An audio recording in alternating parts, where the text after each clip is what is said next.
This morning, we jump into chair number 3. If you haven't been with us, we've been talking about discipleship and what it means to really be a follower of Christ and not just following him and believing in him, but that he's got a plan for us. He actually has a mission. Week 1, we talked about the mission, the motive, and the method. The mission is to go into all the world, preach the Gospels, and make disciples. Not just be a disciple, but ultimately to make disciples. And the motive is rooted in love for God and love for people. And the method is what we've been talking about. And we're all on a journey. And these 4 chairs represent the journey that every person is on. Week 1, we talked about this chair, this is the seeker, the person who has not yet committed their life to Christ. They're checking it out. They're thinking, I don't know if this is for me. And there's a challenge here that is issued by other Christ followers, which is come and see. We saw Jesus issue that challenge before he ever said, come and follow. He said to the disciples, come and see. Come and see if it's good for you. So this is the seeker. This chair here, and if you remember, you can be on a journey. You can even be in between chairs, but this one is the believer. The person who would say, I am following Jesus. I believe in him. I have given my life to him. And the challenge here is come and follow me. Come and follow. That's what we talked about last week. This chair, what will be this morning this is the worker. The person who is a believer. They are now doing things for the Lord. They're using gifts and talents. They're discovering what that may be. And the majority of Christians are in this chair right here. And get this, the majority of Christians never make it past this chair. I am in this chair. How do you know? Because we've been talking to you about an app that you can download called Like Jesus, and you can take a free assessment that can help you identify by some questions that you answer, what chair do you find yourself in? And you say, well, you're the pastor. You should probably be in this chair. Probably, but I'm not, based on my own assessment. Maybe I need to take it again. But I find myself right here. The challenge is, come and follow me, and I will make you fishers of men. I will give you the ability with which to tell my story of the gospel as your story, and you will reach people. And then this chair, where just because we're talking about it, everybody wants to be in this chair because it seems like the best chair, because this is where you win. This is chair 4. This is the disciple maker. The fullest expression of the mission, which is to make disciples. The challenge is go and bear much fruit. Go out. It's no longer just about me. It's about me being like Jesus and going out and bearing much fruit and making disciples and helping teach people. We'll finish with this next week, but this morning we're talking about chair number 3. Now, I call chair number 3 the chair of the process. I think that one of the reasons why most of us don't make it past chair 3 is because it's difficult and some things start to change for us as we grow. Last week we said some of the characteristics of being in chair 2. The Bible uses 2 words to define us in chair 2, and that's infant and children, right? Because we're new to this, we don't fully understand, we are immature. Not immature in you can't pay your bills and you don't go to work and you don't take care of your children. No, immature in the understanding of who God is and the prescription for living that he has for us. I want to read to you this morning from Luke chapter 5, verses 1 through 8. We'll see some characteristics of individuals in chair 3, but then we'll just talk about what we do and what happens in this chair and how we can progress into chair 4. But Luke chapter 5, verses 1 through 8, this is Jesus teaching on the Sea of Galilee, and he's going to speak to some of his future disciples. It said, one day, Jesus as he was preaching on the shore of the Sea of Galilee, great crowds pressed in on him to listen to the word of God. He noticed 2 empty boats at the water's edge, for the fishermen had left them and were washing their nets. Stepping into one of the boats, Jesus asked Simon, who is Peter, its owner, to push out into the water. So he sat on the boat and he taught the crowds from there. So Jesus gets in Peter's boat and says, hey, Peter, push me out. And he's teaching from the boat to the shore. Now, when he'd finished speaking, he said to Simon, now go out and fish out where it's deeper and let your nets down to catch some fish. Now, they had fished all night. They had fished at the prime time to fish. These were fishermen. Jesus was not a fisherman. He was a carpenter. He didn't know very much about fishing. Peter knew more about fishing. Master, Simon replied, we worked hard all last night and didn't catch a thing. But if you say so, I'll let the nets down again. And then this time, their nets were so full of fish that they began to tear. And a shout for help brought their partners in the other boat, and soon both boats were filled with fish and on the verge of sinking. When Simon Peter realized what happened, he fell to his knees before Jesus and said, "O Lord, please leave me, for I am such a sinful man." One translation says, "Lord, forgive me, for I'm such a sinful man." Now, he called Jesus Master because he recognized who he was. He believed that he was the Son of God. And he had Jesus, who wasn't a fisherman, telling Peter how to fish. And Peter said, "Well, we already fished all night." You'll notice how it starts. They were cleaning their nets. They had put everything back together. And have you ever seen how fishermen have nets? We were in this village in Mexico one year, and it was right on the ocean. And this was a fishing village. And I watched these fishermen clean and fix their nets and fold them up. And I'm telling you what, it's not like a net you get at Walmart. I mean, this thing was huge, and it took them time to fold so that it wouldn't all be crinkled up and have knots in them. And Jesus is saying, undo all the work you did and fish again. That's the scenario. And Peter did, reluctantly, after he let Jesus know, "We're probably not going to catch any.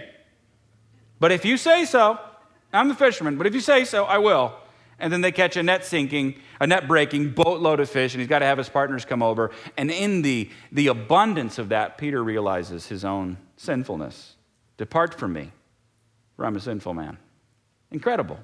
Some things that we gather from this story about the disciples and people who are in chair 3 is this. I just want to list some things that are characteristics or things that we are becoming and God is leading us toward. And that number 1 is availability. That will be available.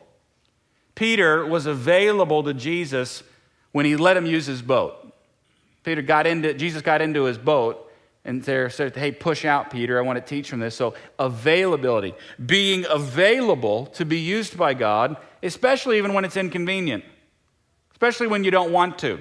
Especially when it's uncomfortable. So availability. Second one is being faithful, verses 4 and 5. And we just said that, where he was faithful to Jesus, even though he said, "Go out and fish." And Peter said, "Well, we did that." But being faithful to listen and believe and do. Teachable. Being teachable. Verse 6, he says, "At this time, the nets were so full of fish, they began to tear." Because he said, "Nevertheless, if that's what you say, I'll do." Being teachable. How many know unteachable people? Those are know-it-alls, right? Know-it-alls. How many of you are that, right? You know it all. You just met people who can't teach them anything? That's horrible. Even though they're really talented, right? And they got all the gift sets in the world, but you can't teach them a thing. Those are hard people to want to have on your staff and be around, right? Yes. And the next one is a willingness to learn new things. Teachable is more of an attitude. But then there's a desire to learn new things, because if you have a willingness to learn new things, then you realize you don't know everything. And realizing that you don't know everything is really kind of the beginning of wisdom, being able to say, "This is what I don't know. This is what I do know, but there's a lot more that I don't know." This is all part of maturity. And then the last one is responsiveness to Jesus and his leadership. Being responsive. I just thought that was a better way than to say obedient. You like responsive better than obedient? It's like, I wish my kid was more responsive. No, I wish he was more obedient. But me, I need to be more responsive. No. Responsive to Jesus and his leadership. Those are characteristics. Availability, faithful, teachable, willingness to learn new things, and responsiveness to Jesus and his leadership. Those are characteristics of people who are in this chair and who are progressing to chair 4. The question can be, though, is how do we get there? How do we get there? It's not like we wake up one day and say, "Now I'm faithful, now I'm teachable, now I'm available." But it's a process. It's a journey of getting there. God recognizes that. See, what God commands, he empowers, and he leads us on a journey to do it. Rarely have I discovered in my short 34 years on this earth that God is just instantaneous in what he wants to do in our lives. Salvation, instantaneous. Other things, a process. Now, I know, I would love for God to do awesome instantaneous things all the time, and at times he does. But there are many times that he doesn't. It's a process. It's a journey. It's a struggle. It's like going on a diet. it's better to lose weight slow than it is to lose weight quick. Weight that comes on fast comes back fast, right? Anybody? When you go to the gym and you build muscle and you change your body, it is a process. Saving money to buy something is a process. We were in Mexico one year on a mission trip, and we were going through the stores and shopping, and guys like, come. He said, you can put it on your card, buy now, pay later. Right? And that is the American mindset. Buy now, pay later. And it's part of maturity, realizing it's a process. It's a process. So how do we get there? We got to engage and embrace the process. I might not get a lot of amens today, and that's okay. You might not walk out of here super excited, but maybe we'll walk out of here this morning with a better perspective on our lives and a better expectation and understanding. Embracing and engaging the process, because God is a God of the process. See what I said? Nobody said amen. God is a God of the process. And we have to embrace the process. That's why I call this chair the chair of the process. I heard it said this, that we're a microwave generation serving a crock-pot God. We're a microwave generation serving a crock-pot God. Anybody ever try to eat ribs out of the microwave? It's horrible. I never think you should put meat in the microwave. Very rarely do I want to put anything in the microwave. Put it in the crock-pot, you got to wait 14 hours. But after that 14 hours is up, oh, buddy, it's good, right? It is good. Or slow smoking something or slow cooking something. It draws out the texture. It draws out the flavor. It imparts flavor. It is a process that it has to undergo for it to be at its highest expression. Highest expression. Process. So if we are going to engage the process, then we're going to have to come to terms with some things. The other thing I want you to think about, so microwave generation serving a crock-pot God, that here's the other thing. Comfort and convenience are the enemies of growth. Comfort and convenience are the enemies of growth. But comfort and convenience are what we all want. We want growth as long as it doesn't make me uncomfortable. I'll go on a diet as long as I can eat whatever I want. I'll go to the gym as long as I don't have to work out. I'll buy a treadmill and then I'll hang my laundry on it. Right? Comfort and convenience. And sometimes we believe that God's ultimate call on our life and what he wants to do, like his vision for our life, is comfort and convenience. Because that's the American dream. The American dream is not God's dream for your life. I don't think it's wrong to have a job and make money and build things. That's all good and fine, but don't make that God's dream for your life. Retire. You know something interesting? Sorry, this isn't even part of it, but I want you to know. Retirement doesn't exist in the Bible. Now, if you're retired here, I'm not poo-pooing on you, okay? But the concept of doing nothing doesn't exist in the Bible. Because there's a calling and a purpose and something for you to do, even if you're not getting a paycheck from the company that you worked for 30 years. Like, we spend a lot of our lives saying, I can't wait till I retire. What we're saying is, I can't wait till I have nothing to do, and then people have nothing to do, and they wish they had something to do. Because it is not part of our makeup to just do nothing, right? Grow. We will always have a willingness to learn new things, always be teachable, always be responsive, always be faithful, always be available.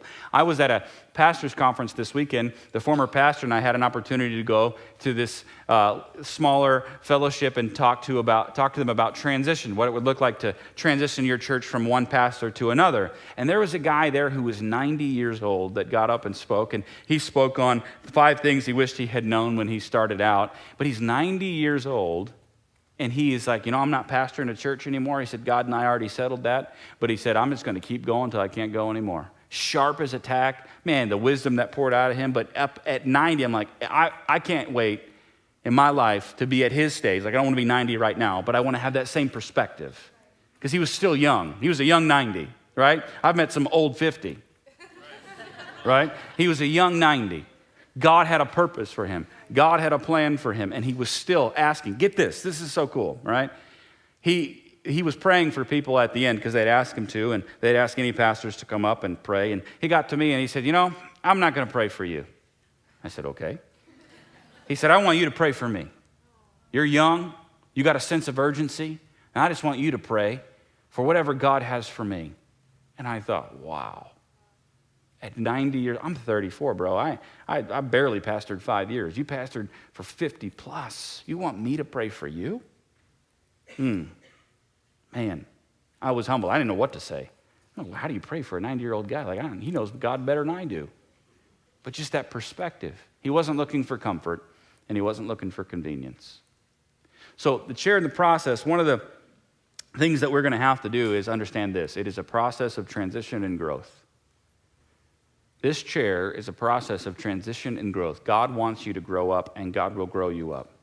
So in this process of transition and growth, here's some of the things that you'll learn. You'll learn the difference between needs and wants. The difference between needs and wants. That's something we teach our children, right? You don't need ice cream, you want it. You don't need that toy, you want it. You don't need everything that you ask me for, you want it. I think I, as a parent, will do a bit better job of discerning what your needs are, right? If we give a child everything they want, that child's going to be a holy terror, right? And the moment they hear no, there's a lot of people in our culture today that can't hear no. Needs versus wants. Not everything that we ask God for is what we need. And God, in this process, begins to say, no, that's not what you need. And if I gave you what you wanted, it just might destroy you. That's a hard thing to understand. See, when you're a new believer and you're praying, and God is often meeting needs pretty quick, right? You pray for something and bam, bam, bam, bam. You get to this chair and it's like, oh man, I don't know if God hears me anymore. No, he's just helping you mature. He is responsive to you, but just as a newborn, you are responsive to their every whim. As that child gets older, maybe you're having a conversation and they're like, Mom, Dad. And you're like, no, don't interrupt me. You are important, but the world does not revolve around you, right? When I'm finished, I will speak to you. Things like that. Needs versus wants. Here's the other thing. Instant gratification versus delayed gratification.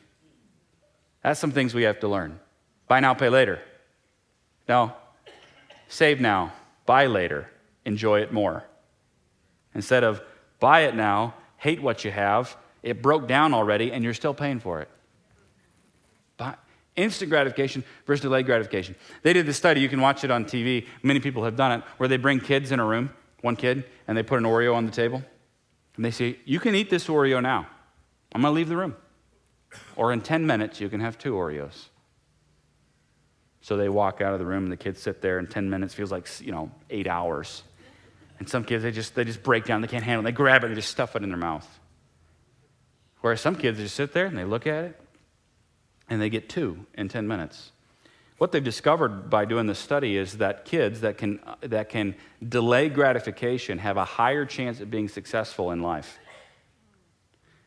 Always wanting instant gratification is not a good indicator of being successful, because you will not have discipline and you will prioritize what you want over what you need. It's kind of like investing, right? The power of compounding interest. You're saving it like 20, 25, 30, and you're like, I'm keep putting money here, nothing's growing. If you let that money grow for 30 years, oh man, it's gonna be a lot more than what you put in. Because if you would take $1 and you'd set it on your nightstand for 30 years versus $1 you put in the market, at the end of 30 years, the $1 on your nightstand is not even gonna be worth $1 anymore because of inflation.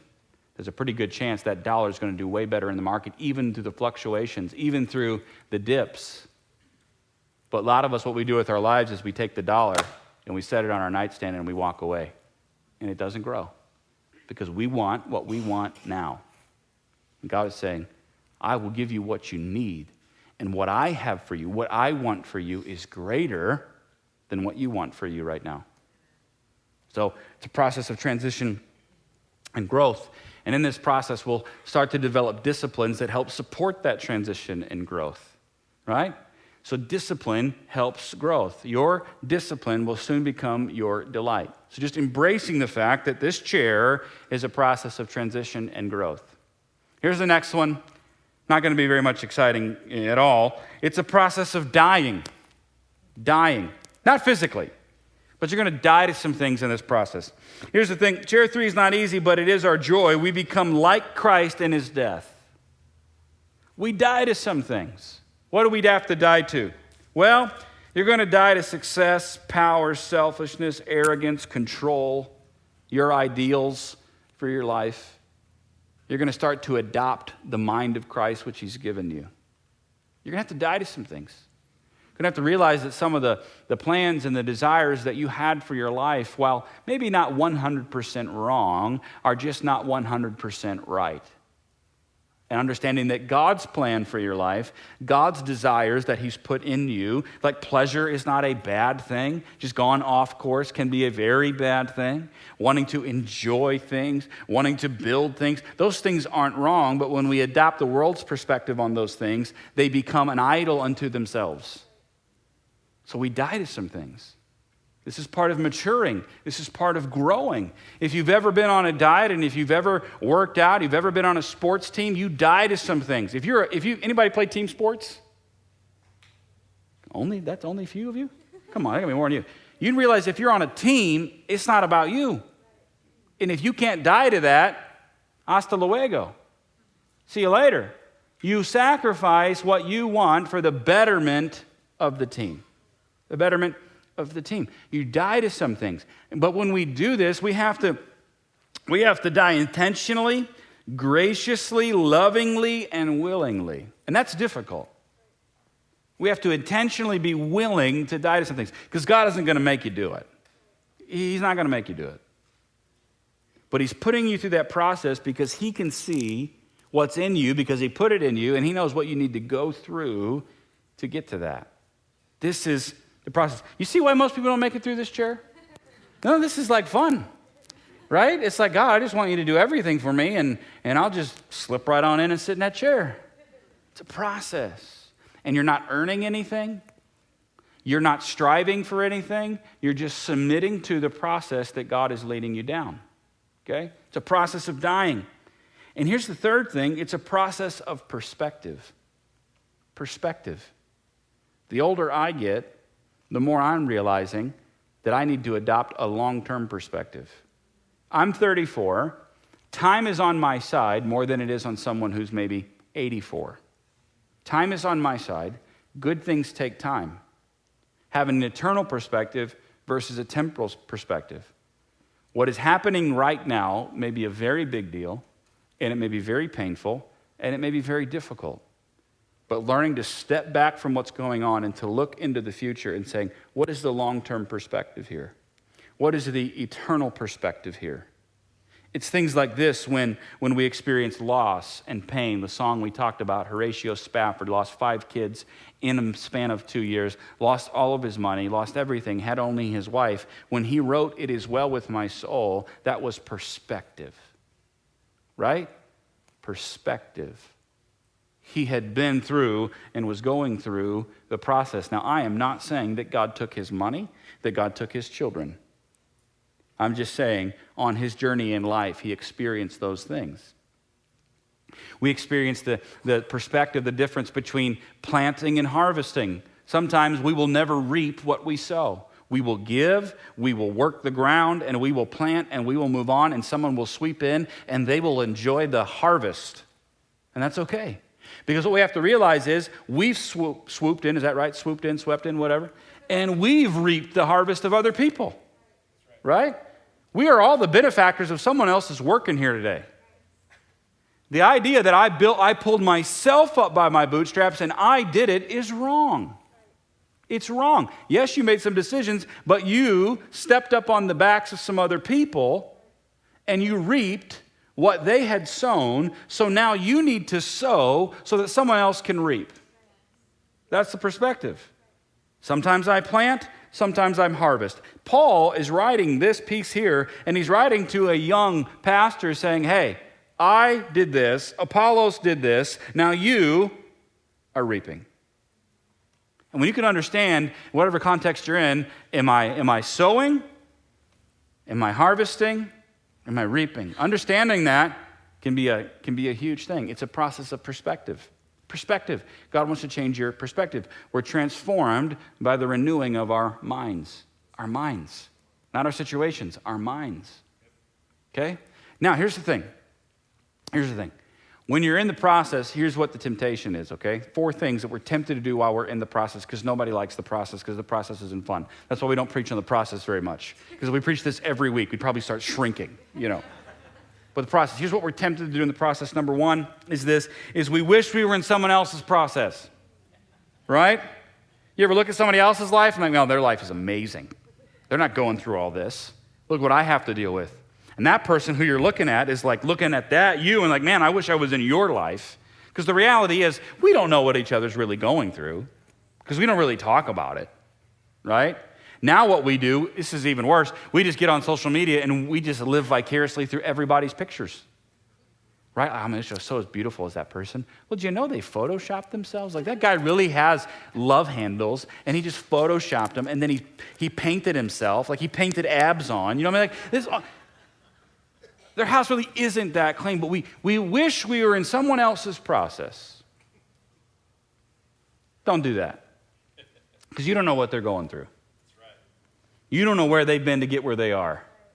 When we see somebody standing on a proverbial platform of something, we often wish we had what they had, but we don't know what they went through to get where they are.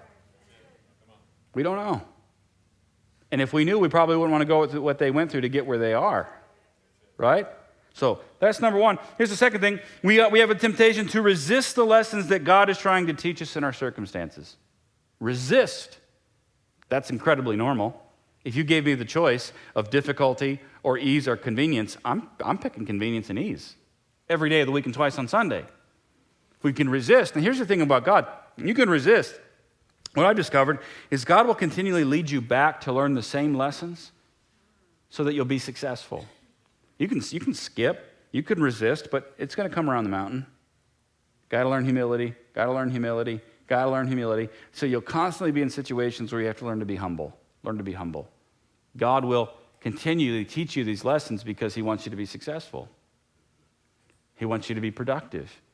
He wants you to experience fulfillment in the way that he has set it out. You can try it. Here's his last 2, which I think are just so true. You can rush. Anybody ever rushed a process? Just rushed something? You made it happen. Anybody ever made it happen? Sometimes when you make it happen, it ain't worth it. Rush the process. We want to rush through what God is doing, but we have to take it at a pace and accept it as it is, and sometimes it's just one foot in front of the other. Or the last one is just want to skip it. Let's skip it altogether. It's a little bit different than resisting. Just like, I'm not going to do this anymore. I'm out. And that, again, you can skip all you want. It's going to come to roost. It's going to come to roost. Those are temptations.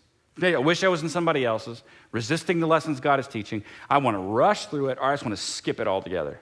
Let me skip over chair 3 and go straight to 4. Skip the journey. Skip the journey.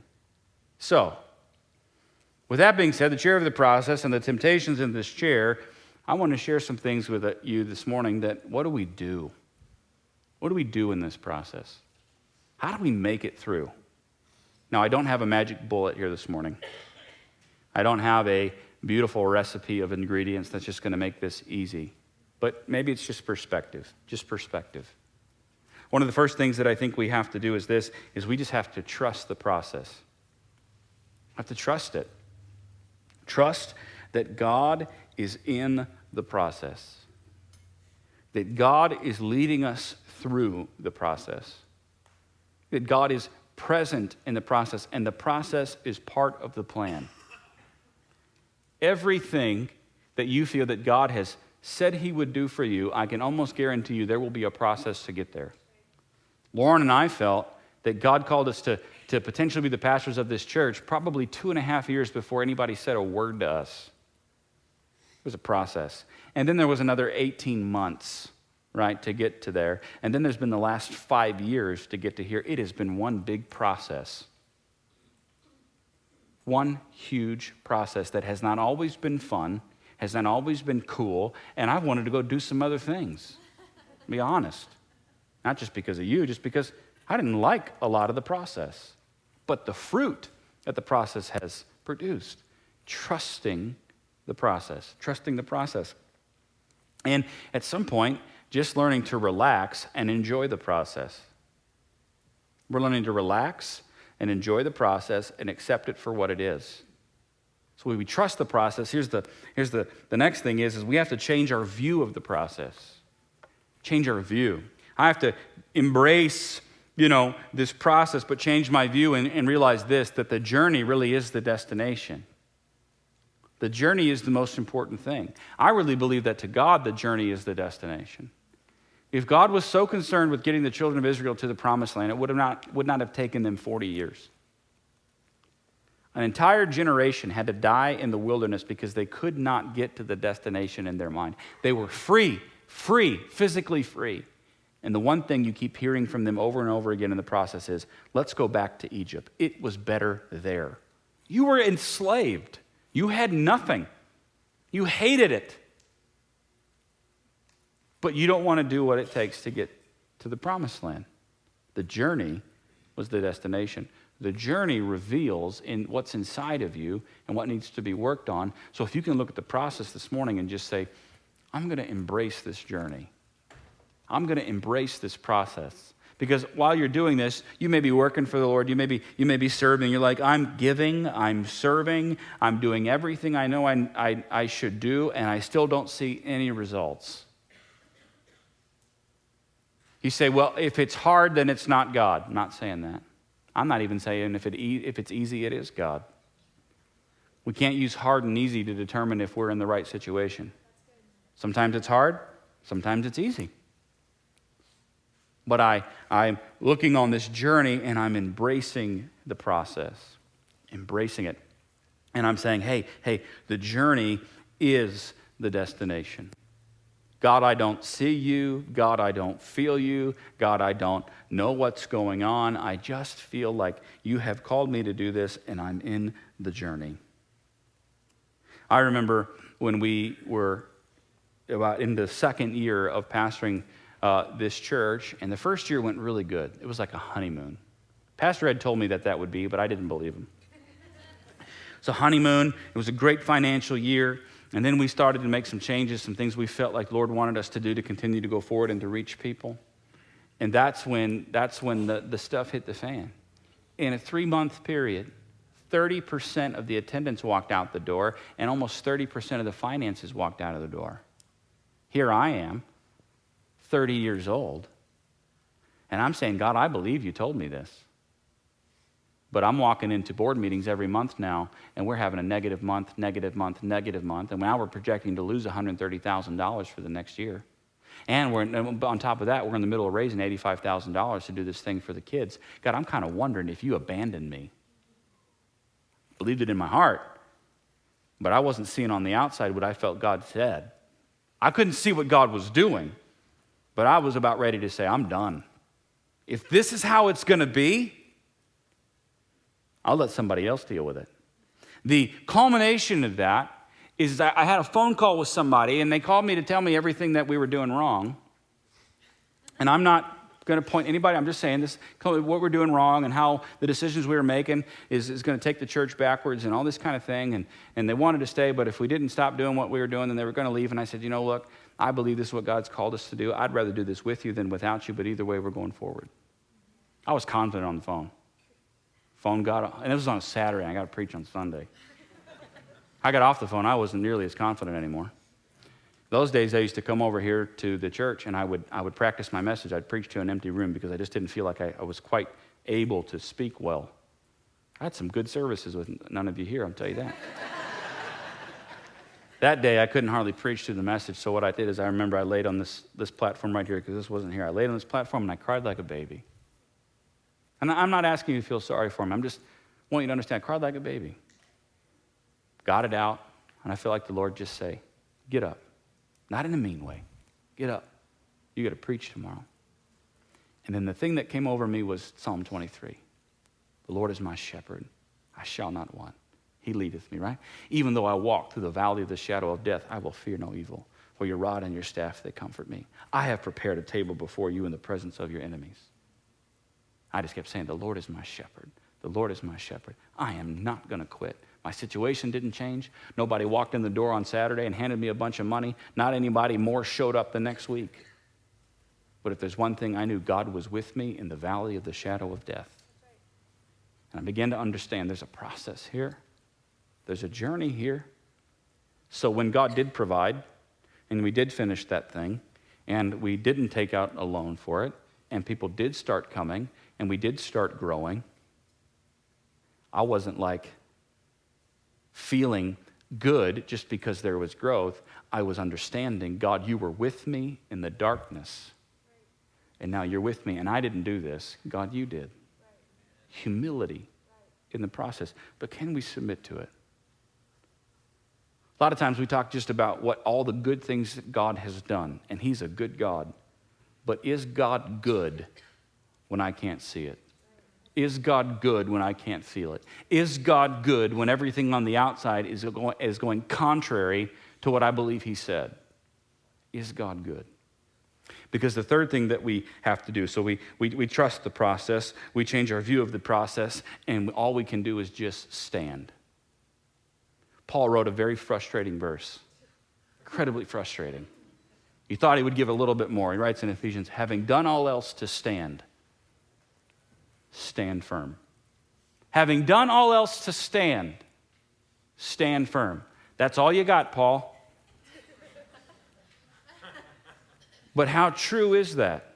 Sometimes the only thing that we can do is stand firm. That's it. God, I have no control over situations. I cannot control other people. I can do my best to control my attitude, my perspective, and my disciplines. But God, unless you show up, this is all that I've got. So I'm going to do the best thing I can do in chair 3. I'm going to stand. I'm going to stand. It's like Job said. Job, after losing everything and listening to his annoying friends tell him why and all this, Job makes a profound statement. He says, God, though you slay me, yet I will trust you. Though you slay me, yet I will trust you. One of those verses in Scripture you just scratch your head and say, yeah, I don't get it. Perspective. Horatio Spafford. Whatever my lot, you have taught me to know or taught me to say, it is well with my soul. Let's share the process. That's why to get there, we have to pass through here. It's in this chair we learn who God is. So I'm going to tell you something. I would not trade a moment. I would come back here and lay on this platform and I would bawl my eyes out again because it steeled something in me. I know God is for me and not against me. I know he is faithful. I know that he is good. And not because there are 500 people here now more than there were at the lowest point. No. He's good. He's faithful. Even though I doubt, he was with me when I felt others were against me. And you don't learn that by reading. You learn that by going through the process.